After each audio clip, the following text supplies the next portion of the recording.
Welcome, ladies and gentlemen, to the monastery, the open bar of the internet, the world's greatest shit show, and the place where we, the good brothers and sisters of this most holy of temples, seek enlightenment through the drunkest, craziest, and most batshit ways possible. I am your one and only gaming monk, better known as Mildra, and with me I have a couple returning good brothers to the temple.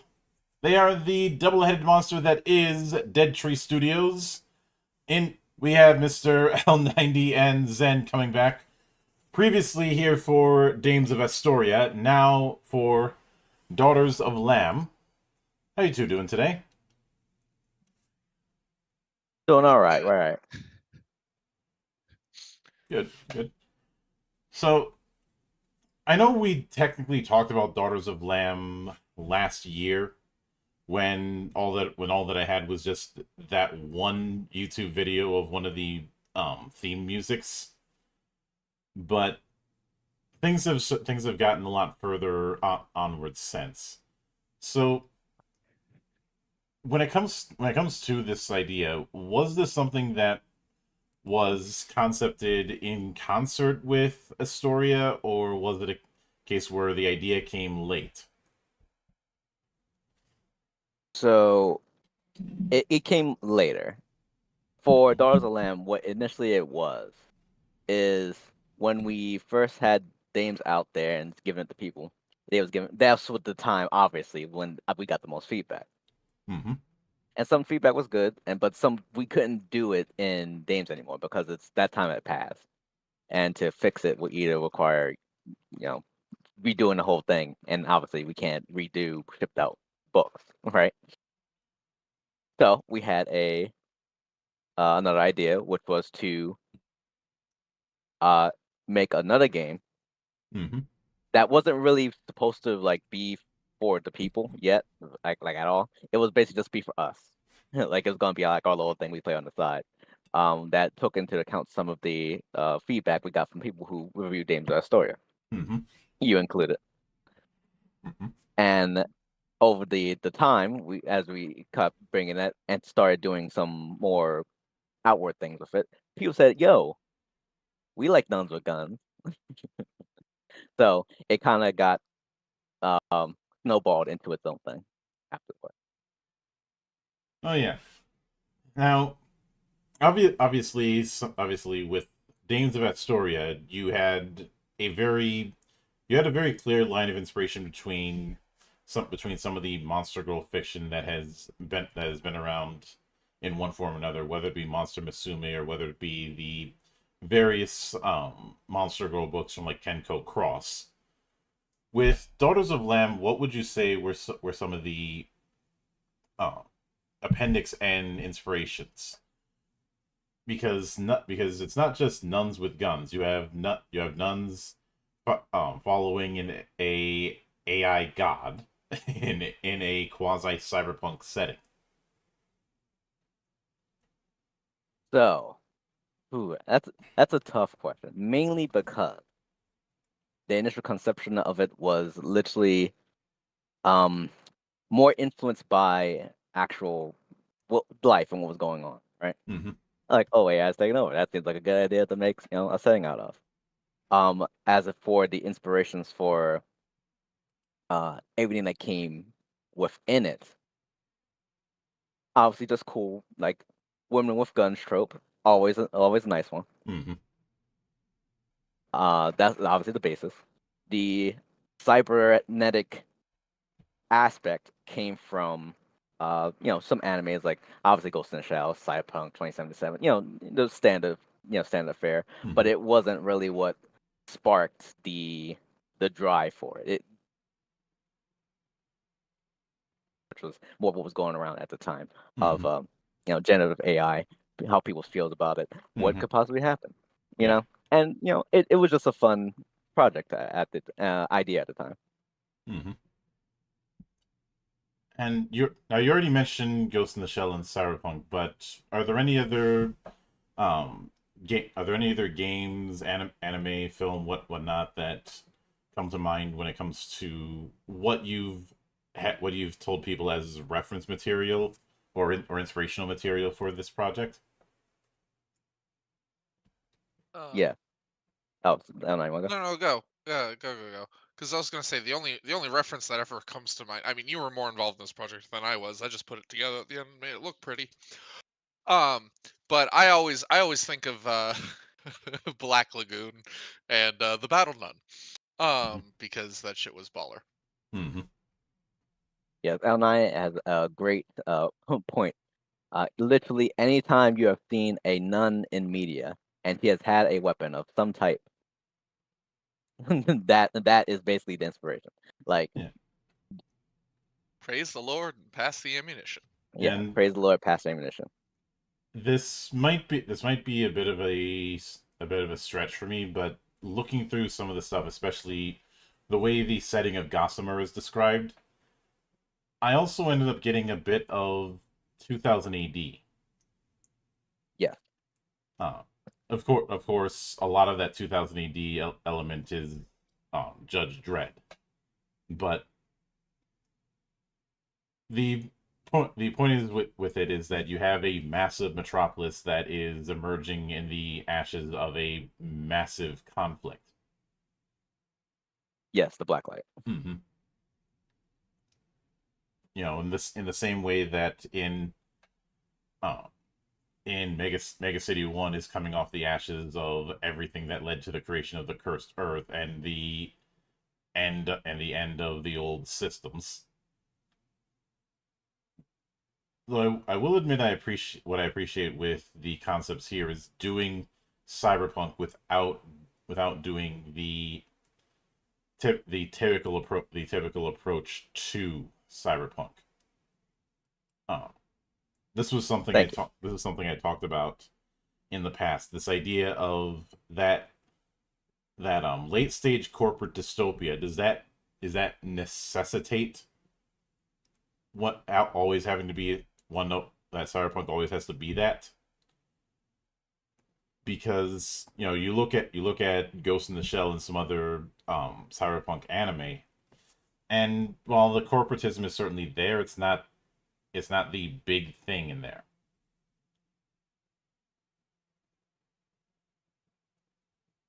Yes, that was something I won't say I like took a crusade, to it or nothing, because that's not what my intention was. I Mm-hmm. wasn't doing the story to be different from other cyberpunk media, Mm-hmm. but I just did what I thought was interesting.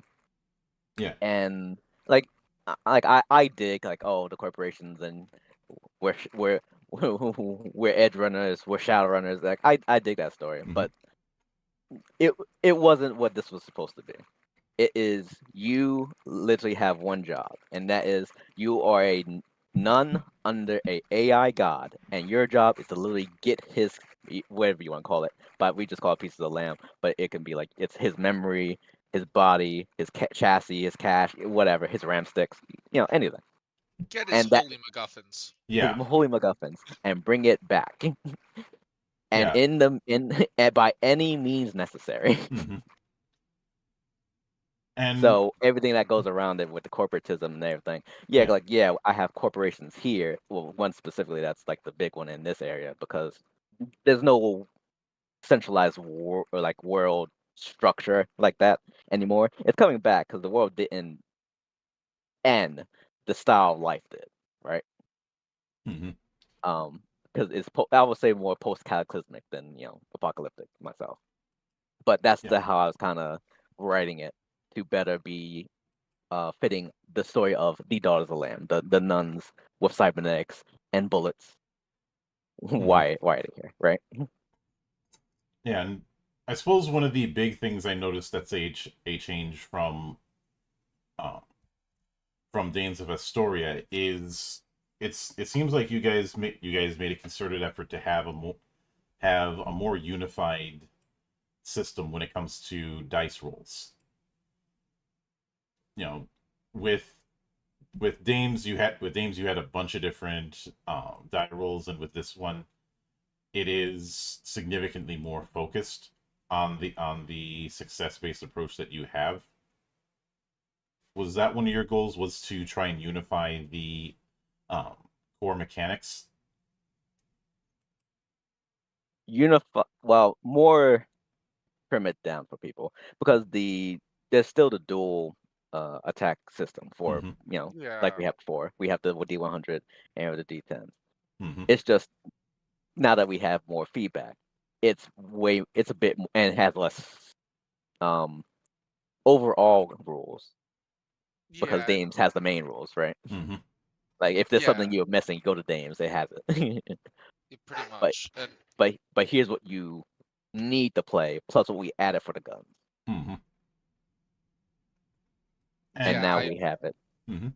more I would precise, like I said. say that it's either like a pseudo rules light version of Dames or a it might also just be easier to say it's a setting expansion for Dames. I could see that. So I mean, again, Zay was more in the thick of it than I have, but Mhm. I'm going through all the playstyle. I don't see where what you're talking about, where we like unified rules. I mean, or unified dice rules, maybe simplified how damage works. Yeah. That was one of the big ones, but I think I mentioned this when I covered Dames. There was a very there was a lot of simulationist elements when it came to the mechanics in Dames, which for the kind of power which I think I said at the time, I'm not sure if that really matched the power fantasy that it was trying to go for. That Yeah, that was yeah, you my talk point about the of systems. critique. Yeah. Yeah, Yeah, I do remember you talking about that. Hmm. yeah, and you're talking about the systems, like the Yeah. extra stuff Hmm. that we put in there. So because yeah, you're supposed to be powerful, but in Dames, it is also we want you to like be in that world as well. Hmm. While in here, the modus operandi is different. So we we Yeah, we did what people asked, and Hmm. we cut the fat, Hmm. and it's literally just what you need. Like, hey, weapons, armor, guns, attacks, yes, the good stuff, right? Hmm. The fun stuff. Yeah. And then yeah, we went from there. So yes, if in that case, it was definitely, uh, still I won't say unified, but condensed. Yes. yeah. Going from what you were saying, Mildra, um, I would say that we leaned more into the power portion of power fantasy Hmm. with Dolam. Uh, I mean, that sounds right to me. Does that sound right to you, Zay? Yeah, that was the about right. This is Yeah. the power fantasy. That one's fantasy power. Yeah, Yeah. exactly, right? Because we wanted the world of Dames to be as deadly as you were powerful. Because, if threats go down easy, it's not a world, right? We Yeah. tried to make a living, breathing world with all the dangers incorporated into it, instead of Isekai number 682. Hmm. And what I should know, one of the things I've said regarding isekai that gets some people really mad is John Carter is an isekai. Technically. I mean, yeah, technically. Yeah. So's the Lion, the Witch, and the audacity of that bitch. No. Yeah. Um, I've seen some say that Alice in Wonderland is as well, but jury's a little bit out on that because it's up in the air how much of that actually happened and how much of it was just a bad trip. I mean, I guess at that point you could say like Metroid. Oh gosh, Other M. I want to say it is the one where you go into the Shadow World. That one's an isekai. That you're thinking of Prime 2. Prime, yeah, Prime 2. Yeah, Metroid Prime 2 is an isekai. Uh, yeah, Because again, she comes back from the world. So Yeah. if Alice in Wonderland's an isekai, so is Metroid Prime 2. and admittedly the main reason I do that is because I like taking the piss out of the folk who insist that isekai is some new thing. The concept is not as new as people think it is, but I do see that you guys did bring back the discipline system. I do remember, even though we had to skim through a lot of it, that was something that we enjoyed with Dames. Was there any? Was it relatively easy to transfer the framework of disciplines into Dolam? Actually, yes. Again, with a bit more trimming that we did, it's very simple. When you look at it, because it's basically just 5 abilities, Mm-hmm. and you just gotta get them thematically correct and balanced. And which, since we've been playtesting and also running games for a whole, oh man, it's been 2 years now already. 3 years. Oh man, 3 years Yeah. now. We we got it pretty down packed. Mhm. Now, this specific version of the discipline system is a way less stat heavy for investment as Dane's was, because there's only like 24 in this book, but they're all unique to Daws of Lamb itself, right? Yeah. So it was fairly easy to create new ones. Yeah. And this is where I do have to address one particular elephant in the room whenever you're dealing with cyberpunk or cyberpunk adjacent kinds of games. And that is hacking. Ah, yes, the hacking. This is one of those things that even the most well-known of systems struggle with, because the problem that often ends up happening is hacking sequences end up going into this lengthy affair that turns the game into a duet. And whenever this is brought up, somebody inevitably says, "We'll just have more than one hacker." Well, that's not how people organize parties. That would be like expecting a party of 2 wizards in a fantasy game. I'm not saying it's not going to happen, it's just going to happen less often. So, when it comes to the hacking systems in L.A.M, how do you guys address that particular issue of the duet problem? So I think L9 me will agree with this, because we came from Fallout Equestria, which is basically just a parody of Fallout. Mm-hmm. When we did hacking there, it's basically free strikes and you're done. So you have free tries to usually do it. Mm-hmm. Or if there's an enemy hacker, it's now opposed roles, right? So Mm-hmm. here we basically have kept that modem, through all of our games. Like, we don't go into like, oh, you'll go into a different section of gameplay, right? Mm-hmm. It's just whatever flavor you call it, whatever. Like, your mind's going in, or you're just doing standard techie stuff. Mm-hmm. Yeah. It's free rolls. Free rolls, you're done. If you fail, you're out. It's like a more forgiving type of pickpocketing, to be perfectly honest. Yeah, which I'm perfectly fine with. And we've in some more recent cyberpunk adjacent games, we've seen the idea of hacking as an alternate form of attack, or something to pare it down from the lengthy back and forth between hacker and GM that it was years ago. Well, hacking is attached to our magic system, so yeah, it could be used for attack. But yeah, for the most part, Yeah. we don't do the old 2020. No. Yeah, the 2020 or I'd say one of the worst offenders was like Shadowrun 3rd Edition. Yes, that was bad. where you had a whole separate initiative set up for Matrix and Astral. Yeah, no, we don't have that. Yeah, Not that here. but it is fun. It is funny you bring that's brought up, because you do have your own version of your incarnation of magic through technomancy and invocations, and it was a lot of that carrying over the stuff from the magic system that you had in Dames. I mean, yeah, pretty much. Yep. Like I said before, it's a lot of what we've learned. Mm-hmm. So here we changed the match system. It's no longer as snappy as we had in Dames, and so much so we're probably going to change it in Dames later too. But that's for some of me and L9 to do later. But for here, it's more grounded to the world, right? Even though you can do some high level stuff, that's because the world was overrun by literally that nanobots everywhere because there's Mhm. AI everywhere. You could literally just do the Bioshock thing and inject yourself with nanites and shoot fireballs. Mm-hmm.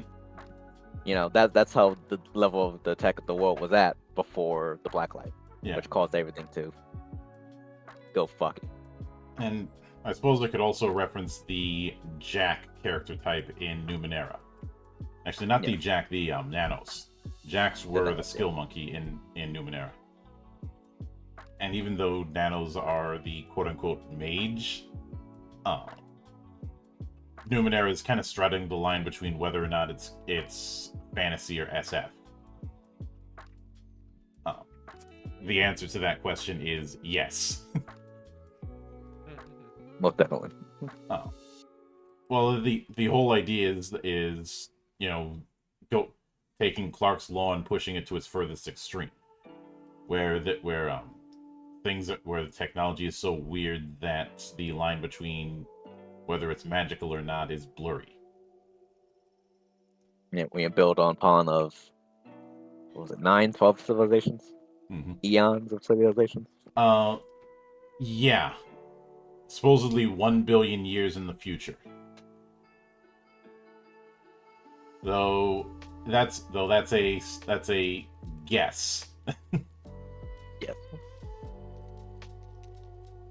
But when it came to transferring over some of the mechanics from Dames over to this, were there any particular, aside from subject matter, were there any particular mechanics that comes to mind that no matter what they just had to go? The main ones that really had to go was actually the damage system of our weapons in Dames.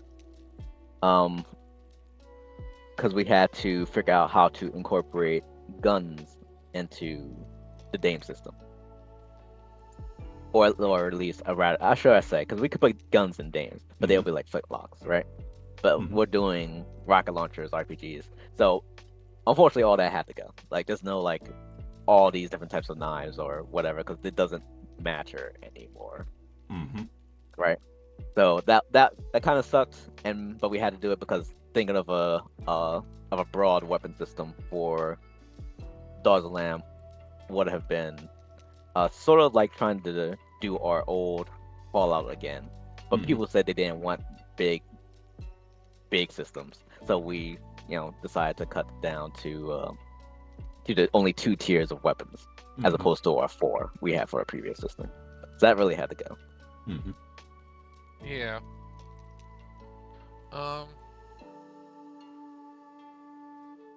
And in the same vein, I did notice that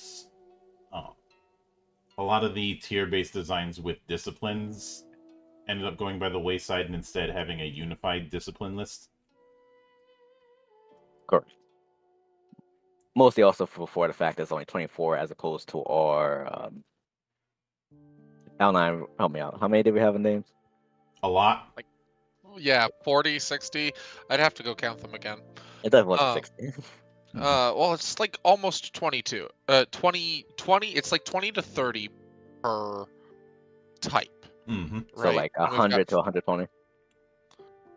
I feel like that's excessive. Mm-hmm. But yeah, potentially. It has been so long since I've counted the number of but I don't want to say we're at 100. I want to say we're like around 60. 60 or 80.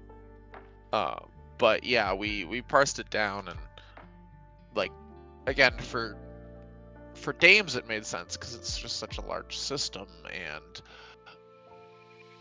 we're kind of following a lot of the archetypes inherent to fantasy games.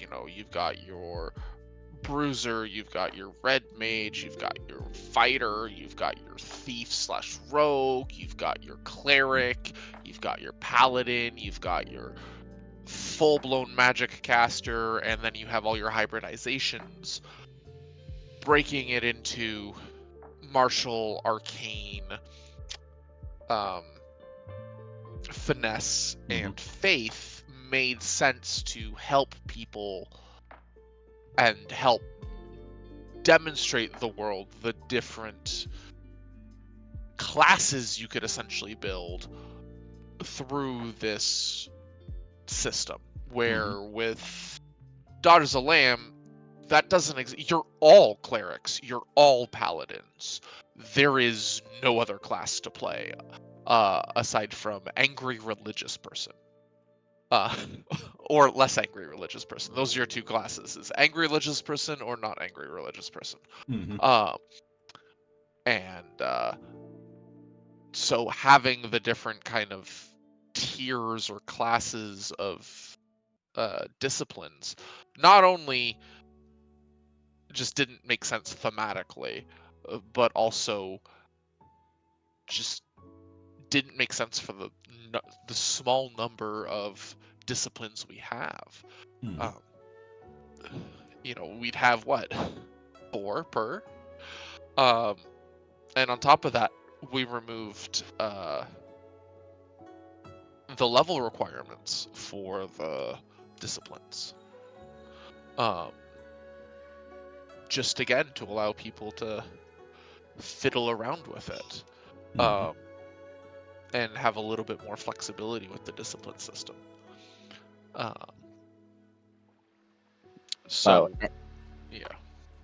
We have 89, by the way. 89, okay. I was close with that to 80. But you were also close with that to 100.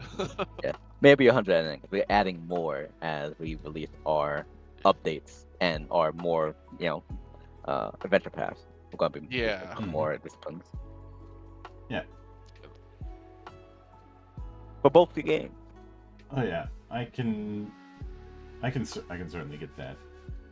I also noticed that unless I'm mistaken, the main barrier when it comes to cybernetics is primarily the cost, if I'm not mistaken. In L.A.M? No, yeah. Sort of, kind of. So you can buy them, but you are also given them for free as you at level 1, if you so choose. And as you level up, they just, hey, you want it?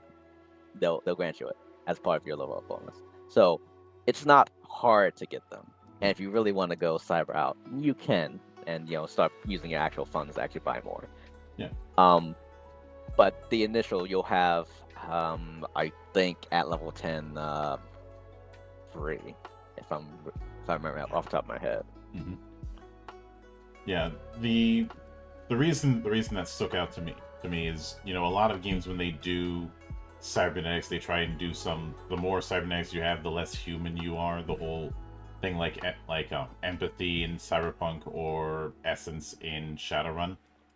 And of course, having too much of that, you essentially become an NPC. But I didn't really see that here, which I find a nice change in pace, because since we brought up Ghost in the Shell, the idea of a full cybernetic is going to be a fantasy in some people's minds, or somebody who's highly cyberized, like say Raiden in Metal Gear Solid.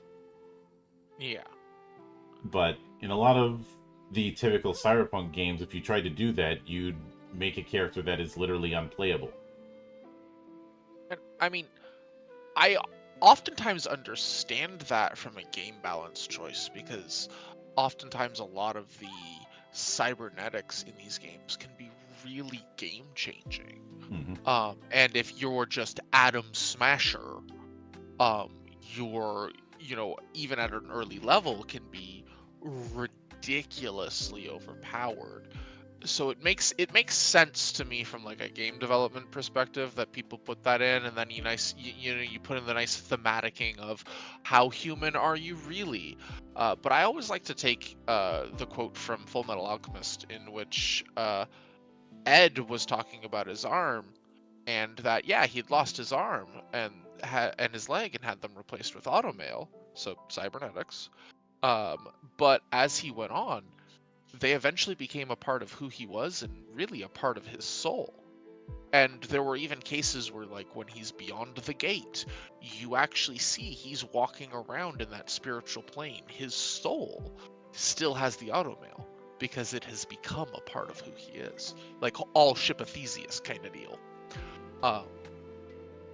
And then at the other end of it, too, Lamb protects. Yeah. Lamb protect. I know you. You probably haven't watching the videos I've been posting on YouTube, but the main, I guess, mascot, the Mother Superior, she's a full cybernetic woman, and she's like 60. You can't tell because she wears a face mask, but from her story, she's basically fully cybernetic, right? So it's not like they give their body to Lamb for whatever sacrifice they made, and he grants them the replacement, which is it better. But no one looks down on Palm for doing it. Other groups might because, well, AI destroyed the world. Why are you worshiping one? But that's their problem, not yours. Mm-hmm. Yeah, their problem is that they have a piece of our god and they need to burn for it. Yeah. In this regard, I suppose it'd be easy to see the various pieces of Lamb as akin to crusading to find relics. You can think of it like that, yeah. Which that brings me to the fact that you, instead of having a full-on bestiary, you have a threat maker as well as a bunch of random generators in the back end. I say a bunch of, but it's like 3 different random generators. And was the threat maker kind of your way to have a variety of adversaries without having a full-on bestiary? No. I originally wanted to do, our standard 30 like we usually do. But we just didn't have time. Now, the threat maker is something we've always wanted to have included anyway, and this was just the perfect time to actually do it. Like, it's going to be used for Dames as well when we actually get the bestiary out and going. Yeah, because we already had. Oh, sorry, continue. No, go. Yeah, because we already had like the framework of it for ourselves, right? But never really for the player. Which, after a couple years, we need something out there for them. So this was the perfect time. Like, it's a free product. It has basically what we've learned for a couple years, and if you so happen to want to GM it, bam, there you go. Here's the examples, I guess, which this bestiary will be, because we have level 1 to level 10 characters and some special ones in there as well. And then here's the threat maker. So, follow my little advice note I put in there, and well, there you go. You can make basically any enemy with what's in the book right currently. And if you so like it, you can follow us, and we'll release more, and you can use more stuff to kill your nuns with. Yeah. Like Zay said, like, we have our own internal threat. Like, it's a dev tool. We just released one of the dev tools that we have.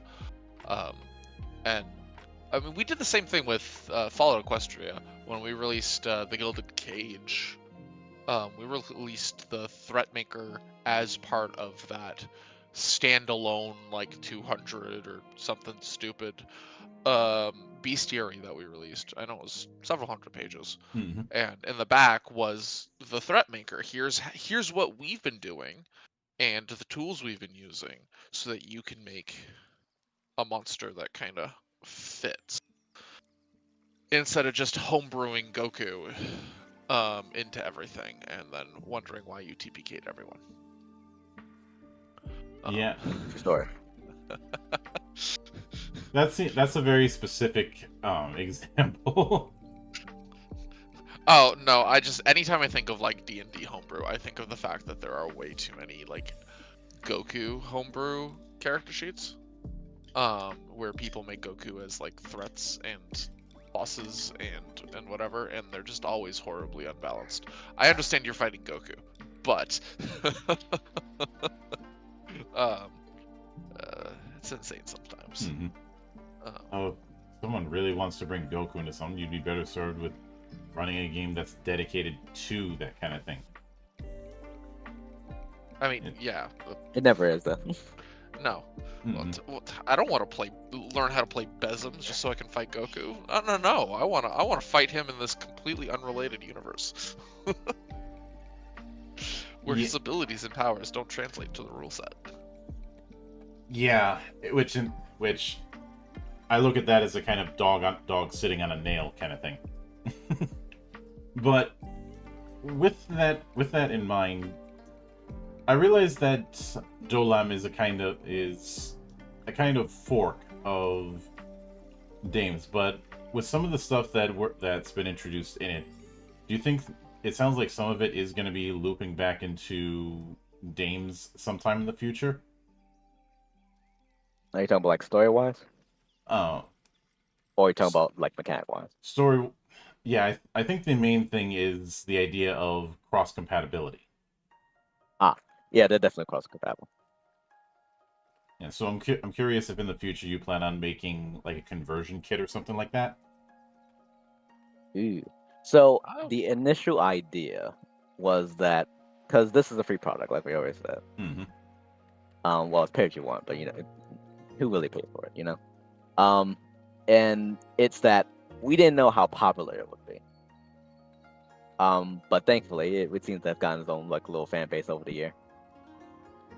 But initially, yeah, we was saying like, okay, well, if it's popular, well, we can, actually do a Kickstarter and actually get an actual physical book done of it, replacing the art because it's AI generated, and then see what we can do from there. So with that, we can definitely then expand, depending on what our fans say, because if they like it because of its condensed nature, maybe they won't like it that we are then expanding again. That being said, I'm an expansionist, so I can definitely do that myself.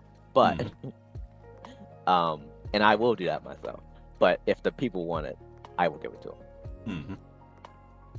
Yeah, I can certainly get that, and I'll be looking forward to seeing how that develops. But with all of that said, I do want to sincerely thank both of you for taking the time out of your schedule to come all the way to my monastery and enjoy the madness that happens around here once again. Absolutely. Thanks for having us back. It's always a fun to be here. Very. And anytime you see fit to return, the door is always open. As I often say around here, drinking is not mandatory, but it is encouraged.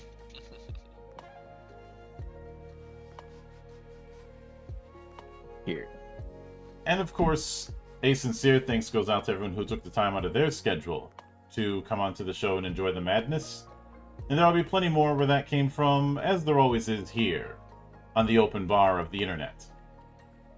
But until then, on behalf of the good brothers present and not present, my name is Mildra. I am your gaming monk. Stay fucking frosty, everybody.